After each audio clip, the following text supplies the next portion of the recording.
Hello, hello, Facebook land. All right, let's get some comments going here.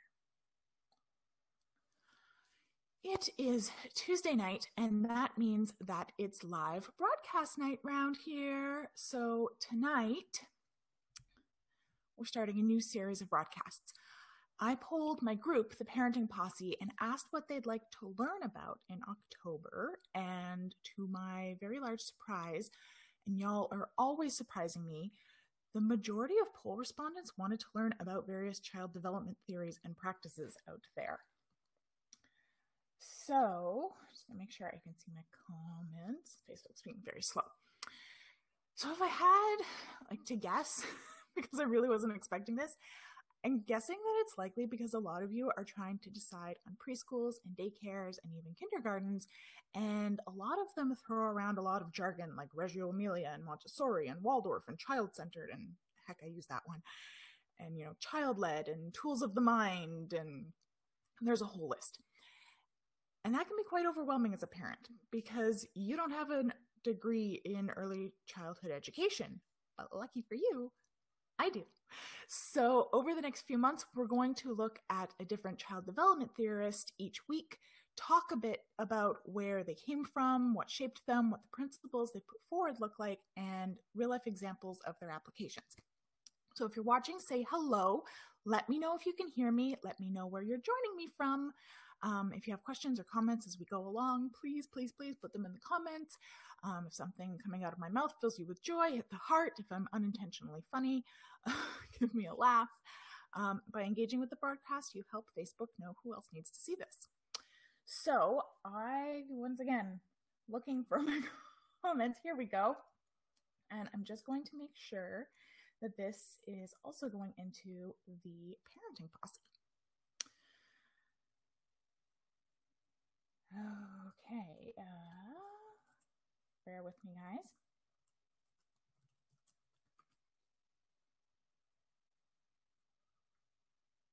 Facebook gets really, really slow when I'm broadcasting.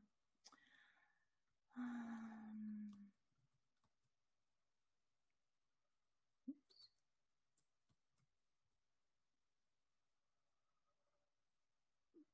There we go. Okie doke. So, yes. Facebook has like a really big of a lag lately, I've found. Okay, so now that I'm pretty sure I can see my comments. Yes, I can. Awesome. While I do that, since this is public, you can go ahead and invite your friends to join us. If you think this would be useful to them, the more the merrier. There are people watching. Excellent, excellent, excellent. Okay, so for those of you who are watching for the first time, my name is Allana Robinson, and I'm a parenting effectiveness coach and child behavior strategist, and I help parents just like you of infants, toddlers, and preschoolers implement non-punitive, child-centered, there's that word again, developmentally appropriate behavior management in their homes with their families so that they can raise confident, competent, well-behaved kids. So I do one-to-one coaching. I'm the creator of the Brain Skills Play Blueprint, and I'm the host of the Parenting Posse, which is my wildly supportive free Facebook group for parents of children under the age of 6.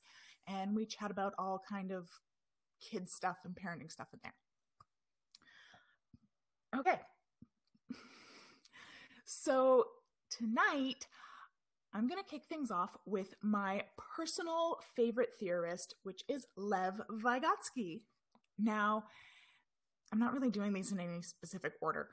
I'm not like ordering them chronologically by, when they came out with their theories or when they were born or when they died or anything like that. I'm literally just going to choose them based on when I feel like talking about them. So I know a lot about Vygotsky, so I figured I'd start from a place of strength. So who here has heard of Vygotsky before?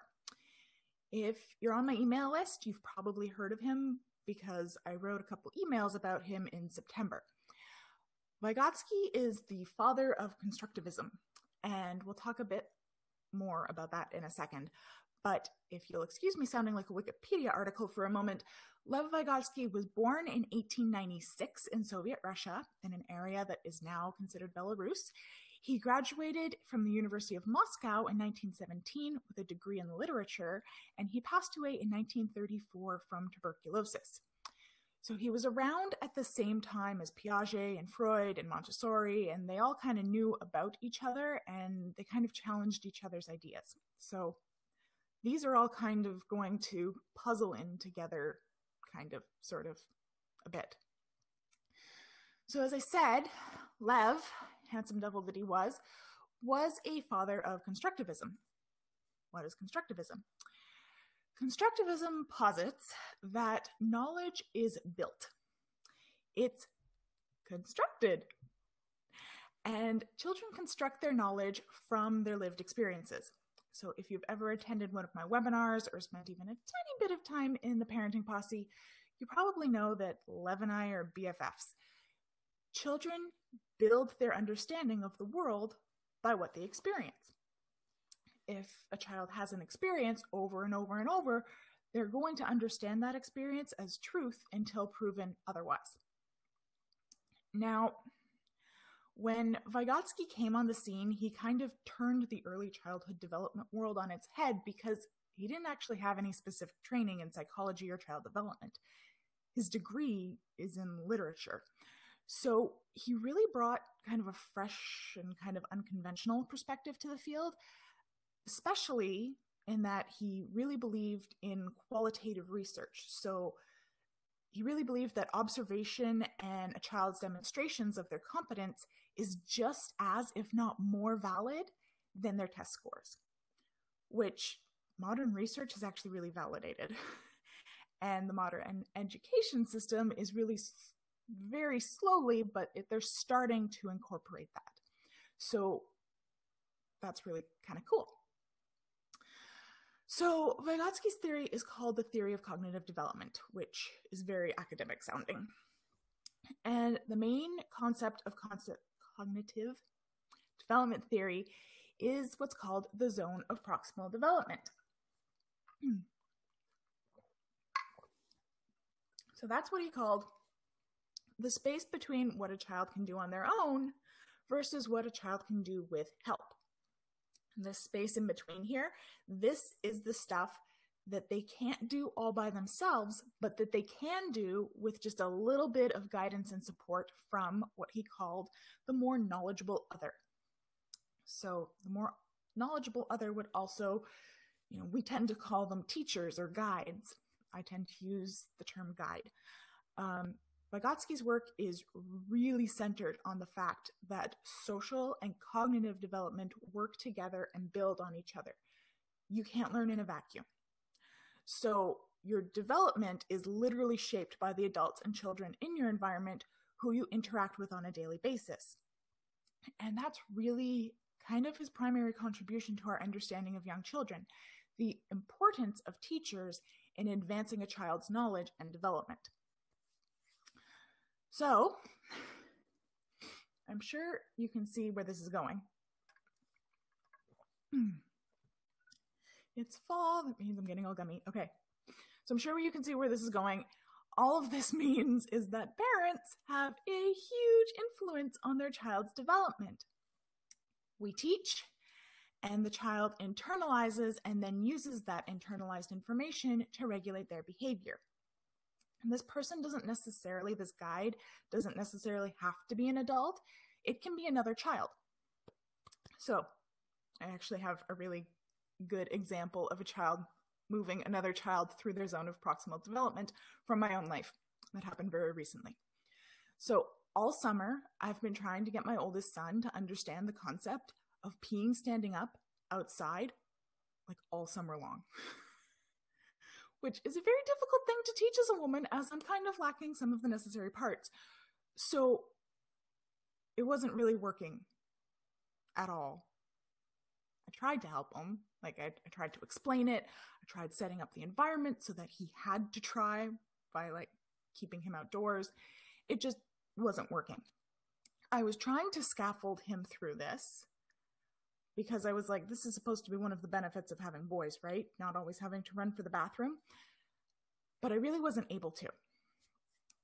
But my sister-in-law and her family came out for a visit at the end of September, and among them was my 8-year-old nephew. And we were out in the backyard, and my nephew needed to pee, and his dad was like, well, there's the woods. And I got all excited, and I was like, hey, can you show Logan how to pee in the woods? And my nephew was like, okay, Auntie. Really kind of weirded out, but he and Logan marched off into the woods, and Logan came out knowing how to pee outdoors. Bing, bang, boom. The more knowledgeable other that my nephew was guided him, and he picked up something that he otherwise wasn't able to. My nephew gave him an example by showing him, by explaining it to him. At one point I heard him yell, no, point it away from your feet. Good advice. So he scaffolded Logan through that learning. Right? That's what Vygotsky called that support that we give children to move them from what they can't do by them or what they can do by themselves to what they can't do without a lot of help. He calls getting them into this area between the two scaffolding. That's giving them the support, giving them the encouragement, giving them the examples they need, the minimum amount that they need to be able to do it themselves. So, and Logan couldn't figure that out all by himself. He was physically capable of doing it. Like he had all the physical and even cognitive ability to do it. He just didn't have the actual knowledge of how to put it all together. So he was in his zone of proximal development, and my nephew gave him just that right amount of support that he needed to help figure it out, which made me really happy. Hey, Will, thank you for joining me. Hey, Shannon. Will says, how old is your oldest son? My oldest son is 3.5. So my nephew's 8. My son, Logan, is 3.5. He'll be 4 in November. So he needed that kind of support. And this goes for everything, right? When children they have the physical ability, they have all the pieces, they just don't know how to put it together.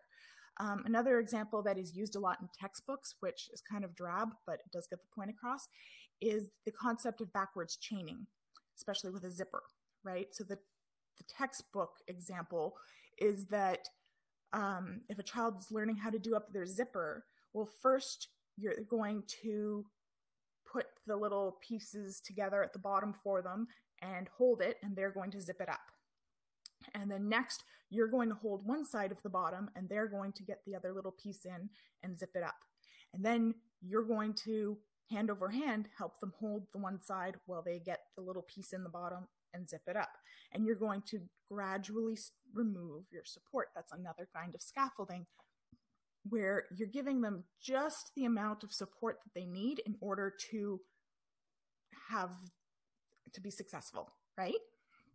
Just, again, a really boring example. I much prefer peeing in the woods, but scaffolding applies to everything. Okay, so Vygotsky believed that in order to scaffold children well, guides need to be keen observers, right? We need to watch what they're doing, see what they're trying to do, and where their gaps in their knowledge are. Our job as parents, as guides, is to give them that minimum amount of help that we can to help them connect those dots. And this is where that kind of qualitative research comes in. If we see that a child can do something functionally, we don't have to go and test them on it formally. If your child is able to do up their zipper, you don't have to be like, okay, well, prove to me that you can do up your zipper and do it artificially, right? You can observe them in their natural environment. That expression of competence should be just as valid. So the other kind of shift that Vygotsky was really the catalyst for was that idea that we need to push our kids sometimes. And this is something that I find a lot of parents, when they come into the posse, kind of have a hard time with.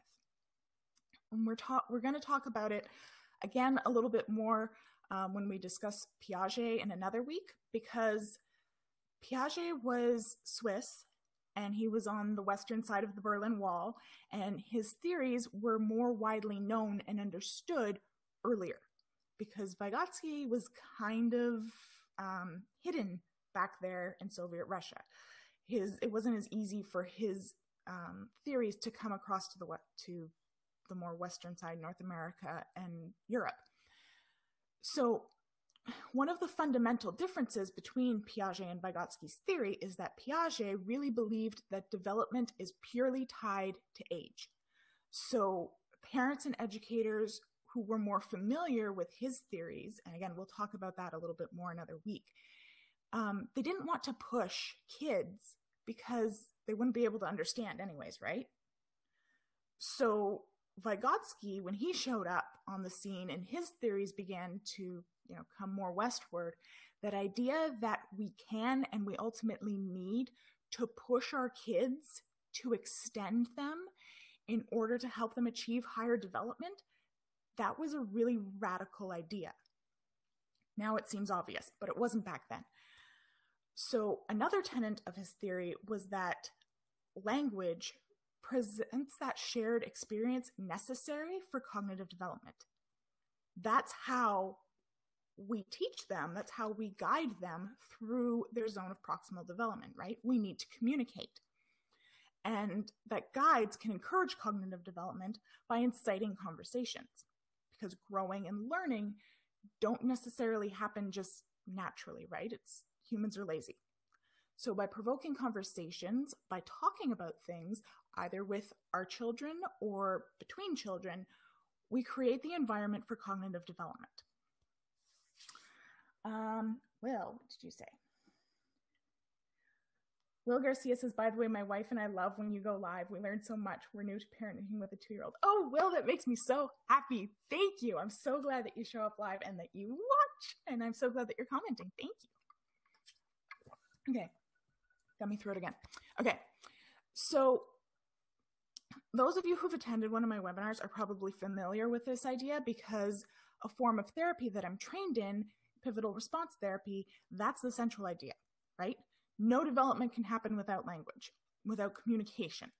So we need to provoke language first. That's that pivotal bit in pivotal response.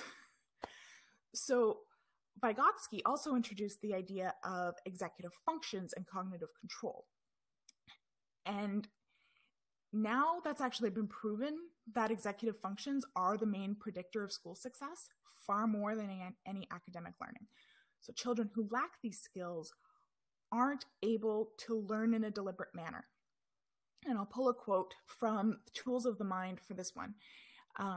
It says, children who lack these mental tools are unable to focus their mind on purpose.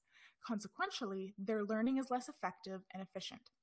And that is one of the big reasons that I created the Brain Skills Play Blueprint, to give parents the easy guidance that they need to incorporate building those skills into the daily lives of their children in a playful, simple way, to give them kind of those starting points for creating those conversations, for starting those experiences, because executive functions are built through practice. They're a use it or lose it kind of situation. And it's been shown through research that children really only develop those skills of self-regulation in the first 5 years of their life. So, hey, Pamela. Okay, I finally figured out the whole comments thing. Yay. Okay, so all this to say, how can you apply this to your child? And it all comes back to play, because everything does with little kids. Play is how children create dialogue between themselves and the outside external world, even before they have verbal language. Playing children are making sense of the world through a process of inner speech, right? They talk out loud to themselves. It's hilarious sometimes. And Vygotsky focused mainly on make-believe play because it's during that kind of play in particular that children really extend themselves. They're in that zone of proximal development. It's inherent to pretend play because they're pretending to be things and they're pretending to be in situations that they couldn't be in real life yet. they behave like beyond their years, right? They're mommy, they're daddy, they're the doctor, they're the nurse. They're putting themselves in situations that just aren't within their reach. So they're obviously in that zone of proximal development. They behave beyond their years, so their language and their interactions are more advanced than they would be typically. And this is kind of something we stop doing as adults because it's not socially acceptable. And at that point, we kind of bring our dialogue inwards. And this is why you've heard me talk about how we become our child's inner voice, right? I've said that at least 10 times in the last year. The words we use, they use, because they're internalizing their external world, and we are that world. By that same token, he believed that community had an important role in making meaning, right? In other words, collaborative play, conversations, talking to each other, talking to themselves. It all comes full circle. So,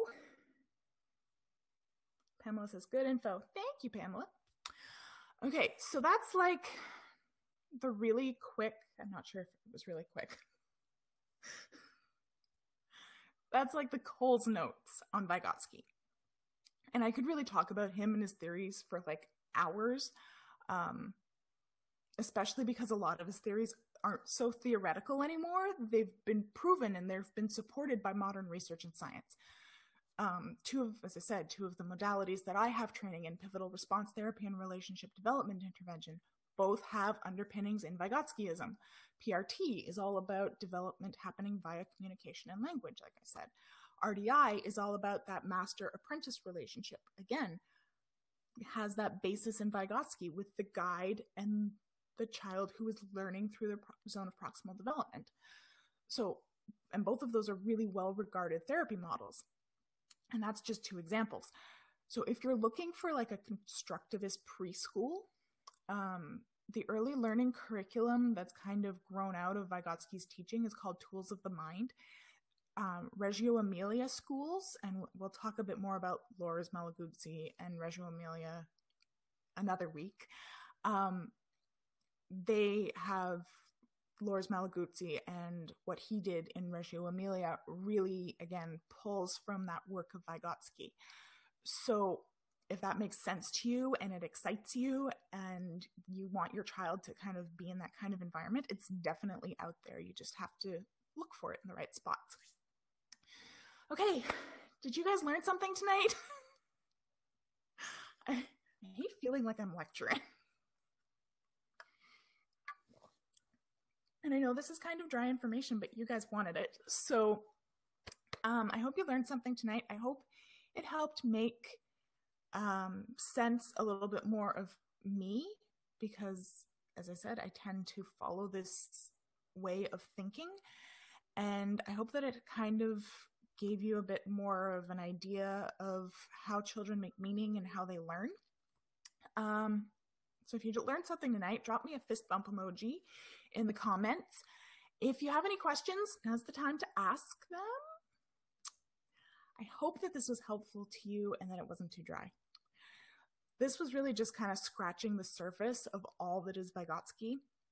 As I said, I could go on for hours. But I hope it gave you a base understanding of constructivism and kind of a better idea of where I teach from. So,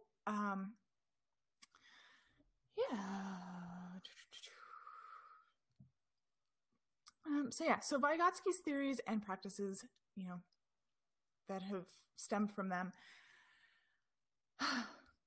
Sorry, guys, I just kind of lost my train of thought.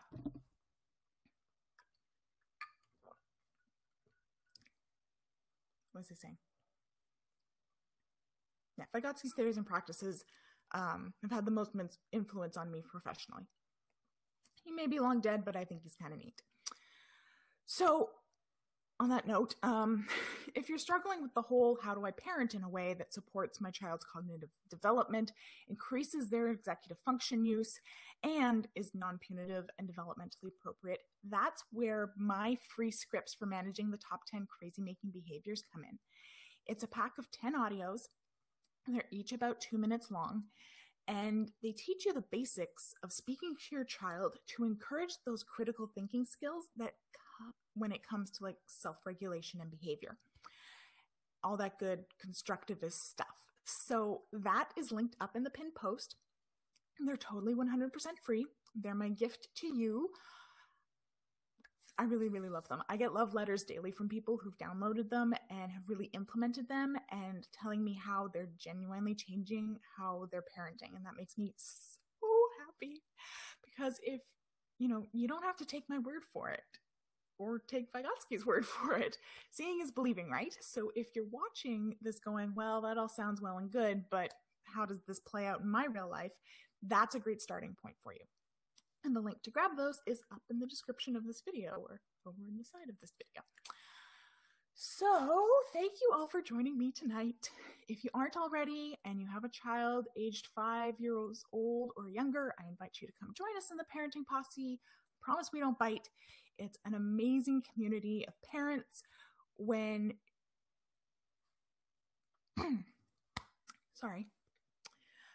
you do, don't forget to answer those 3 entrance questions so Josh or I can let you in. And I will see you all again next week when we discuss a different model of child development. So thanks for joining me tonight, guys. Bye.